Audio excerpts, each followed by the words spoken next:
We continue with that breaking news. Community activists, local lawmakers, and the family of Lorenzo Salgado are demanding an independent investigation after the father was killed by ICE agents in the East End yesterday. So far, the mayor and the district attorney are resisting those calls. Katira Winfrey, she is live where the shooting happened with more from the family's emotional news conference today. Katira.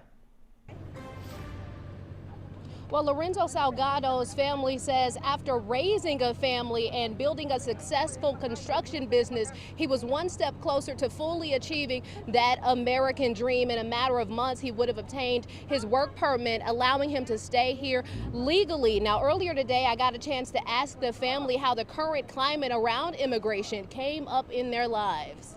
How much was the status quo, the immigration fight, everything going on with the administration, a conversation in your life? Was this something you all fear? Of course, there's always that fear every time that there's something in the news about, ICE. And as for the status quo, yes, we've had so many conversations with my dad, with my mom, who barely leaves the house, mostly with my dad, that if anything ever happens, and I'll say this, and I thank you for this question, and I was waiting to bring this up. My dad, because he had been in the process of getting a work permit, he knew what to do in case he was stopped by ICE, okay? He knew the process, he knew the conversations between the family and with his lawyers who were helping us get him the work permit. He knew what to do. He knew not to sign anything. He knew that the first phone call he should make to be either to myself or to my mom, so that way we can get the process started of getting him out. There is a process that the lawyers told us that could happen in the event that this would happen. What happened though, my father was being followed by 2 unmarked cars. Had my father seen an emblem of ICE or an emblem that says anything about law enforcement agency, my father would have complied, he would have stopped, he would have not ran away because he feared for his life.